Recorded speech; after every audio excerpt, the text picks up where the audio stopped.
ಹಾವೇರಿ ಜಿಲ್ಲಾ ನೇಕಾರ ಸಮುದಾಯಗಳ ಒಕ್ಕೂಟ ಮತ್ತು ದೇವರ ದಾಸಿಮಯ್ಯ ಉತ್ಸವ ಸಮಿತಿಯ ವತಿಯಿಂದ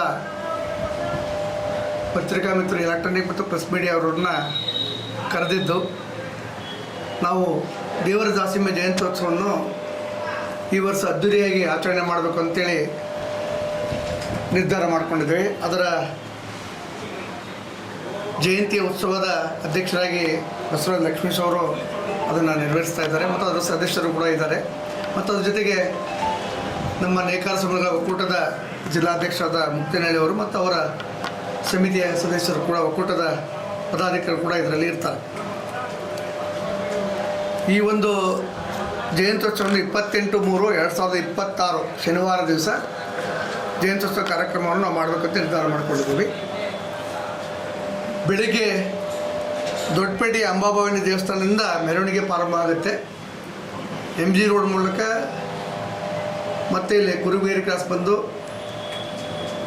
ನಮ್ಮ ಮಿನಿ ವಿಧಾನಸೌಧ ಮುಂದೆ ಎದುರುಗಡೆಗೆ ದೇವರ ದಾಸಿಮಯ್ಯ ವೃತ್ತ ಅಂತ ಮಾಡಿದ್ದೀವಿ. ಆ ದೇವರ ದಾಸಿಮಯ್ಯ ವೃತ್ತದಲ್ಲಿ ದಾಸಿಮಯ್ಯನವರ ಒಂದು ಫೋಟೋಕ್ಕೆ ಮಾಲಾರ್ಪಣೆ ಮಾಡಿ ನಂತರ ಕಾಕಿಯವರ ಕಲ್ಯಾಣ ಮಂಟಪದಲ್ಲಿ ಸಭಾ ಕಾರ್ಯಕ್ರಮವನ್ನು ಏರ್ಪಡಿಸಿದ್ದೇವೆ. ಈ ಒಂದು ಇದರ ಸಾನ್ನಿಧ್ಯವನ್ನು ಶ್ರೀ ಶ್ರೀ ಪ್ರಭುಲಿಂಗ ಸ್ವಾಮಿ ಮಹಾಸ್ವಾಮೀಜಿಯವರು, ಪದ್ಮಶಾಲಿ ಬ್ರಹ್ಮನ್ಮಠ ಮಹಾಸಂಸ್ಥಾನ ತುಮ್ಮಿನಕಟ್ಟಿ ಇವರು ಸಾನ್ನಿಧ್ಯವನ್ನು ವಹಿಸಲಿದ್ದಾರೆ. ಅಧ್ಯಕ್ಷತೆಯನ್ನು ನಮ್ಮ ಹಾವೇರಿ ಜಿಲ್ಲಾ ನೇಕಾರ ಸಮುದಾಯ ಒಕ್ಕೂಟದ ಅಧ್ಯಕ್ಷರಾದ ಹನುಮಂತಪ್ಪ ಮುಕ್ತಿನಳ್ಳಿ ಅವರು ಮತ್ತು ನಮ್ಮ ಈ ಒಂದು ಉತ್ಸವದ ಸಮಿತಿ ಅಧ್ಯಕ್ಷ ಬಸವರಾಜ ಲಕ್ಷ್ಮೀಶ್ ಕೂಡ ಇರ್ತಾರೆ. ಮುಖ್ಯ ಉದ್ಘಾಟಕರಾಗಿ ಕೇಶವ ಪ್ರಸಾದ್ ವಿಧಾನ ಪರಿಷತ್ ಸದಸ್ಯರು, ಅವರು ಕೂಡ ನೇಕಾರ ಸಮಾಜದವರು, ಅವರು ಕೂಡ ಬರ್ತಾ ಇದ್ದಾರೆ. ಮತ್ತು ಮುಖ್ಯ ಅತಿಥಿಗಳಾಗಿ ನಮ್ಮ ರಾಣೇಂದ್ರ ಶಾಸಕರಾದ ಪ್ರಕಾಶ್ ಕೋಳಿಯವಡವರು, ಮುಖ್ಯ ಅತಿಥಿ ಮತ್ತು MD ಲಕ್ಷ್ಮೀನಾರಾಯಣ ಮಾಜಿ ವಿಧಾನ ಪರಿಷತ್ ಸದಸ್ಯರು ಮತ್ತು ರೀಸೆಂಟಾಗಿ ಕಲಬುರಗಿಯಲ್ಲಿ ನೇಕಾರ ರತ್ನ ಅವಾರ್ಡ್ ಕೂಡ ಪಡೆದಂಥ MD ಲಕ್ಷ್ಮೀನಾರಾಯಣ. ಯಾಕಂದರೆ ನೇಕಾರರ ಸಂಘಟನೆಯಲ್ಲಿ ಅವರ ಶ್ರಮ ಭಾಳ ಇದೆ ಅಂತ ನಾನು ಹೇಳಕ್ಕೆ ಇಷ್ಟಪಡ್ತೇನೆ. ಅದ್ರ ಜೊತೆಗೆ ಮಾಜಿ ಸಚಿವರಾದ R ಶಂಕರ್ ಅವರು, ಮಾಜಿ ಶಾಸಕ ಅರುಣ್ ಕುಮಾರ್ ಪೂಜಾರ್ ಅವರು ಮತ್ತು JDSನ ಜಿಲ್ಲಾಧ್ಯಕ್ಷರಾದ ಮಂಜುನಾಥ್ ಗೌಡ್ಶಣ್ಣವರು ಮತ್ತು ಮಾಜಿ ಜಿಲ್ಲಾ ಪಂಚಾಯತಿಯ ಸದಸ್ಯರಾದ ಸಂತೋಷ್ ಕುಮಾರ್ ಪಾಟೀಲ್ ಅವರು, ರಾಜೇಶ್ವರಿ ಏಕ್ಬೋಟೆ ಅಧ್ಯಕ್ಷರು ಜಿಲ್ಲಾ ನೇಕಾರ ಮಹಿಳಾ ಸಮುದಾಯಗಳ ಒಕ್ಕೂಟ ಹಾವೇರಿ, ಅವರು ಕೂಡ ಅತಿಥಿಗಳಾಗಿರ್ತಾರೆ, ಮುಖ್ಯ ಅತಿಥಿಗಳಾಗಿ. ಮತ್ತು ಅತಿಥಿಗಳಾಗಿ ಎಲ್ಲ ಒಳಪಂಗಡದ ಅಧ್ಯಕ್ಷರುಗಳು ಅಂದರೆ ಹನುಮಂತಪ್ಪ ಅಮಾಸಿ ಅಧ್ಯಕ್ಷರು ಕುರಿನಶೆಟ್ಟಿ ಸಮಾಜ ರಾಣೆಬೆನ್ನೂರು, ವಿಠ್ಠಲ್ ಎಡಿಕೆ ಅಧ್ಯಕ್ಷರು ಶುಕ್ಲಸಾಲಿ ಸಮಾಜ ರಾಣೆಬೆನ್ನೂರು, ರಮೇಶ್ ಕುತ್ತಲ್ ಅಧ್ಯಕ್ಷರು ಪಟ್ಟಸಾಲಿ ಸಮಾಜ ರಾಣೆಬೆನ್ನೂರು, ಕರ್ಬಸಣ್ಣ ಕಡ್ಲಿಬಾಳ್ ಅಧ್ಯಕ್ಷರು ಪದ್ಮಸಾಲಿ, ಶ್ರೀ ಬಸವರಾಜ್ ಮೇಲಾರ್ ಅಧ್ಯಕ್ಷರು ಜಿಲ್ಲಾ ದೇವಾಂಗ ಸಂಘ, ಶ್ರೀ ಕೃಷ್ಣಪ್ಪ ಬ್ಯಾಡಗಿ ಅಧ್ಯಕ್ಷರು ತೊಗಟವೀರ ಸಮಾಜ ಮತ್ತು ಪ್ರವೀಣ್ ಕೋರ್ಪಾಡೆ ಅಧ್ಯಕ್ಷರು ನಾಮದೇವ ಸಿಂಪಿ ಸಮಾಜ, ಪಾಂಡಪ್ಪ ಪೂಜಾರ್ ಅಧ್ಯಕ್ಷರು ಶ್ರೀರಾಮ ಕ್ಷತ್ರಿಯ ಸಮಾಜ ಮತ್ತು ಉಪನ್ಯಾಸಕರಾಗಿ ಶ್ರೀಮತಿ ಲಕ್ಷ್ಮೀ N ಅಡಿಕೆ ಅವರು ಶಿಕ್ಷಕಿಯರು. ಆ ದಿವಸ ದೇವರ ದಾಸಿಮಯ್ಯರಿಗೆ ಉಪನ್ಯಾಸಕರು ಕೂಡ ಇರತಕ್ಕಂಥವರಿದ್ದಾರೆ. ಮತ್ತು ಇದ್ರ ಜೊತೆಗೆ ಉಳಿದ ಎಲ್ಲ ನೇಕಾರ ಬಂಧು ಭಗಿನಿಯರು ಮತ್ತು ನೇಕಾರ ಪ್ರಮುಖರು ಕೂಡ ಈ ಒಂದು ಸಭೆಯಲ್ಲಿ ಇರ್ತಾರೆ. ಈ ಒಂದು ಜಯಂತ್ಯೋತ್ಸವ ಮಾಡ್ತಕ್ಕಂಥದ್ದು ಉದ್ದೇಶ ಏನಪ್ಪ ಅಂದ್ರೆ, ಸರ್ಕಾರನೂ ಕೂಡ ಮಾಡಿದೆ. ಸರ್ಕಾರ ಮೊನ್ನೆ 23ಕ್ಕೆ ನಮ್ಮ ದಂಡಾಧಿಕಾರಿ ರಾಣೇಂದ್ರಲ್ಲಿ ತಹಸೀಲ್ದಾರ್ ಆಫೀಸಲ್ಲಿ ಮಾಡಿದ್ವಿ. ನಿನ್ನೆ ಕೂಡ ಜಿಲ್ಲೆಯಲ್ಲಿ ಗಾಂಧಿ ಭವನದಲ್ಲಿ ಕೂಡ ಜಿಲ್ಲಾ ವತಿಯಿಂದ ದೇವರ ದಾಸಿಮಯ್ಯ ಜಯಂತಿ ಕೂಡವನ್ನು ನಿನ್ನೆ ನಾವು ನೆರವೇರಿಸಿದ್ವಿ. ಅವೆರಡೂ ಇದ್ದದಕ್ಕೆ ನಾವು ಎರಡು ಸರ್ಕಾರ ಕಾರ್ಯಕ್ರಮದ ಜೊತೆಗೆ ಬಿಟ್ಟು ಮತ್ತೆ ಈಗ ಸಮಾಜದಲ್ಲೆಲ್ಲರೂ ಕೂಡಿ 28ಕ್ಕೆ ಅದ್ದೂರಿಯಾಗಿ ಮಾಡಬೇಕು ಅನ್ನೋದನ್ನು ನಿರ್ಧಾರ ಮಾಡಿ ಮಾಡ್ತಾಯಿದ್ದೀವಿ. ಆಚರಣೆ ಜೊತೆಗೆ ನೇಕಾರ ಸಾಧಕರ ಸನ್ಮಾನ ಕಾರ್ಯಕ್ರಮವನ್ನು ಕೂಡ ಇಟ್ಕೊಂಡಿದ್ದೇವೆ. ಅದರಲ್ಲಿ ನಮ್ಮ MD ಲಕ್ಷ್ಮಣವರು ಹೇಳಿದೆ, ಕಲಬುರಗಿಯಲ್ಲಿ ನೇಕಾರ ರತ್ನ ಅವಾರ್ಡ್ ತೊಗೊಂಡಿದ್ದಾರೆ, ಅವ್ರಿಗೆ ಕೂಡ ಸನ್ಮಾನ ಇರುತ್ತೆ. ಮತ್ತು ನಮ್ಮ BJPಯ ಜಿಲ್ಲೆಯ ಮೇನ್ ಬಾಡಿಗೆ ಕಾರ್ಯದರ್ಶಿಯಾಗಿ ನಮ್ಮ ನೇಕಾರ ಸರೋಜ ಉದ್ಗಟ್ಟಿ ಅವರು ಕೂಡ ಆಗಿದ್ದಾರೆ. ಅವರು ಕೂಡ ಅವತ್ತು ಸನ್ಮಾನ ಇಟ್ಕೊಂಡಿದ್ದೇವೆ. ಮತ್ತು ಅವ್ರ ಜೊತೆಗೆ ನಮ್ಮ ರಮೇಶ್ ಕುತ್ತಲ್ ಅವರು ಕೂಡ ಅವರ ರಾಜ್ಯದ ಪಟ್ಟಸಾಲಿ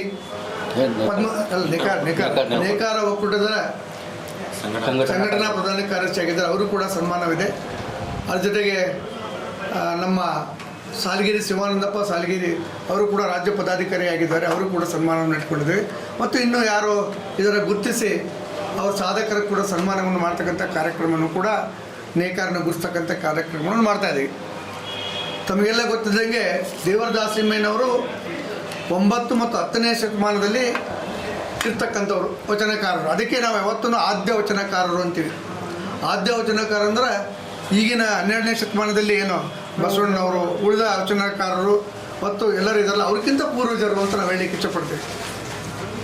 ಅವರು ನೇಕಾರ ವೃತ್ತಿಯ ಜೊತೆಗೆ ವಚನಗಳ ಮೂಲಕ ಸಮಾಜದಲ್ಲಿರ್ತಕ್ಕಂಥ ಅಂಕುಡೊಂಕುಗಳನ್ನು ತಿದ್ದಿ ಜನರನ್ನು ಒಂದು ಸುಮಾರ್ಗದಲ್ಲಿ ತೆಗೆದುಕೊಂಡು ಹೋಗ್ತಕ್ಕಂಥದ್ದು ಕಾರ್ಯಗಳನ್ನು ಮಾಡ್ತಾ ಬರ್ತಾಯಿದ್ರು.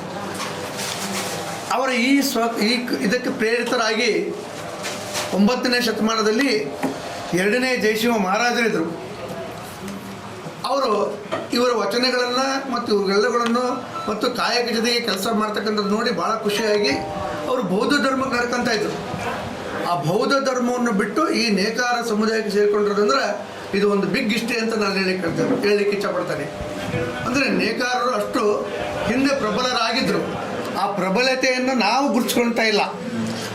ಅದನ್ನು ನಾವು ಗುರುತಿಸ್ತಕ್ಕಂಥದ್ದು ಆಗಬೇಕು ಅನ್ನೋ ದೃಷ್ಟಿಯಿಂದ ಸರ್ಕಾರ ಈ ಜಯಂತ್ಯೋತ್ಸವವನ್ನು ಮಾಡಲಿಕ್ಕೆ ಸಂಘಟಿತರಾಗಲಿಕ್ಕೆ ಮಾಡ್ತಕ್ಕಂಥ ಒಂದು ದೊಡ್ಡ ಕಾರ್ಯ ಅಂತ ನಾನು ಹೇಳಲಿಕ್ಕೆ ಇಷ್ಟಪಡ್ತಾ ಇದ್ದೀನಿ. ಅದ್ರ ಜೊತೆಗೆ ನೇಕಾರ ಇವತ್ತು ಕೂಡ ಬುದ್ಧಿವಂತ ಜನಾಂಗ. ಇಡೀ ರಾಜ್ಯದಲ್ಲಿ 40ರಿಂದ 50 ಲಕ್ಷ ನೇಕಾರಿದ್ದಾರೆ. ಆದರೆ ನಮ್ಮಲ್ಲಿ ಒಕ್ಕಟ್ಟಿನ ಕೊರತೆ ಇರೋದ್ರಿಂದ ನಾವು ಮುಂದೆ ಬರಲಿಕ್ಕೆ ಆಗಿಲ್ಲ ಅಂತ ನಾನು ಹೇಳಲಿಕ್ಕೆ ಇಷ್ಟಪಡ್ತಾ ಇದ್ದೀನಿ.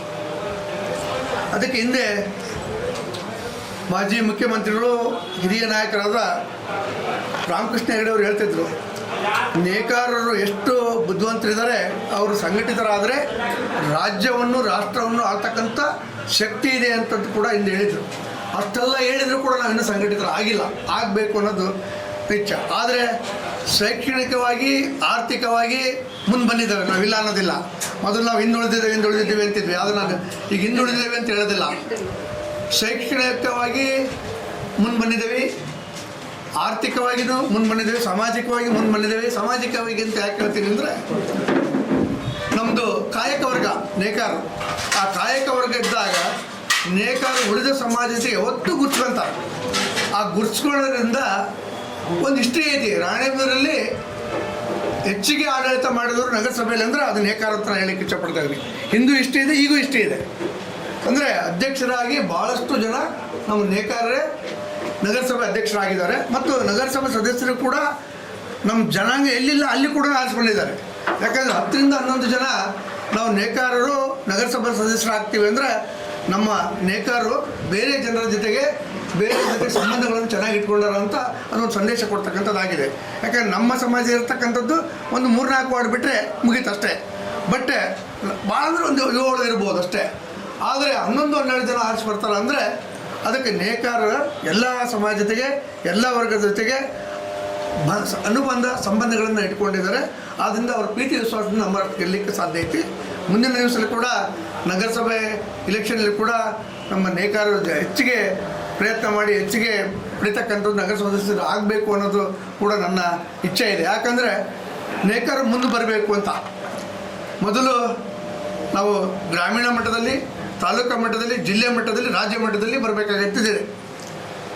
ರಾಜ್ಯ ಮಟ್ಟದಲ್ಲಿ ಕೂಡ ನಾವು ಯಾರು ಇಡೀ ರಾಜ್ಯಕ್ಕೆ ಯಾರು ಕೂಡ MLA ಇರಲಿಕ್ಕಿಲ್ಲ. ಆದರೆ ಒಬ್ಬ ರಾಜ್ಯಸಭಾ ಮೆಂಬರ್ ಇದ್ದಾರೆ, ಒಬ್ಬ ವಿಧಾನ ಪರಿಷತ್ ಸದಸ್ಯರು ಕೂಡ ಇದ್ದಾರೆ. ರಾಜ್ಯಸಭಾ ಸದಸ್ಯರು ನಾರಾಯಣ ಅವರು ಇದ್ದಾರೆ ಮತ್ತು ವಿಧಾನ ಪರಿಷತ್ ಸದಸ್ಯರು ನಮ್ಮ ಉದ್ಘಾಟಕರಿಗೆ ಬರ್ತಕ್ಕಂಥ ನಮ್ಮ ಕೇಶವ ಪ್ರಸಾದ್ ಅವರು ಕೂಡ ಇದ್ದಾರೆ. ಅದರರ್ಥ ನಾವು ರಾಜ್ಯದಲ್ಲಿ ನಾವು ಗುರ್ಸ್ಕೊಂಡಿದ್ದೇವೆ, ಕೇಂದ್ರದಲ್ಲಿ ಗುರ್ಸ್ಕೊಂಡಿದ್ದೇವೆ ಅನ್ನೋಕ್ಕೆ 2 ಉದಾಹರಣೆ ಕೊಡ್ತಾ ಇದ್ದೀನಿ. ಮುಂದಿನ ದಿವಸದಲ್ಲಿ ಖಂಡಿತವಾಗಿ ನಮ್ಮ ನೇಕಾರ ಸಮುದಾಯಗಳಿಗೆ ಎಲ್ಲ ಪಾರ್ಟಿಯವರು ಕೂಡ ಗಮನ ಕೊಡ್ತಾರೆ ಮತ್ತು ಅವರಿಗೆ ಸೀಟ್ ಕೊಡ್ತಕ್ಕಂಥದ್ದು ಆಗ್ತದೆ.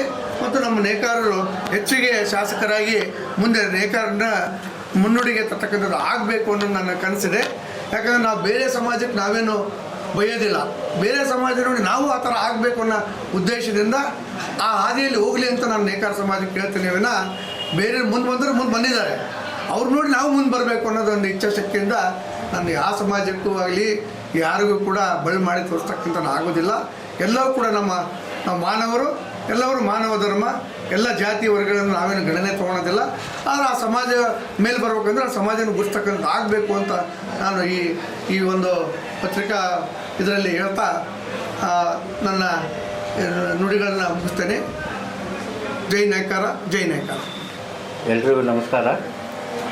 ನಾನು ಹನುಮಂತಪ್ಪ ತಿಮ್ಮಣ್ಣ ಮುಕ್ತೇನಹಳ್ಳಿ ಅಂತಂದೇಳಿ ಹಾವೇರಿ ಜಿಲ್ಲಾ ನೇಕಾರ ಸಮುದಾಯಗಳ ಒಕ್ಕೂಟದ ಅಧ್ಯಕ್ಷರಾಗಿದ್ದು, ಈ ನಿಮಿತ್ತ ನಮ್ಮ ನೇಕಾರ ಸಂತ ದೇವರ ದಾಸಮ್ಮನವರ ಕಾರ್ಯಕ್ರಮವನ್ನು ಈ ಜಿಲ್ಲೆಯಲ್ಲಿ ನಾವು ಸಾಕಷ್ಟು 3-4 ಕಡೆಗೆಲ್ಲ ಮಾಡಿದ್ದೀವಿ. ಈಗ ನೆಕ್ಸ್ಟ್ ನಮ್ಮದು 28 ರಾಣೆಬೆನ್ನೂರಿನಲ್ಲಿದೆ. ಆ ಕಾರ್ಯಕ್ರಮಕ್ಕೆ ದಯವಿಟ್ಟು ನೇಕಾರ ಬಂಧುಗಳು ಹೆಚ್ಚಿನ ಸಂಖ್ಯೆಯಲ್ಲಿ ಆಗಮಿಸಿ ನಮ್ಮ ಕಾರ್ಯಕ್ರಮವನ್ನು ಯಶಸ್ವಿ ಮಾಡಬೇಕೆಂದು ಕೇಳಿಕೊಳ್ತೇವೆ.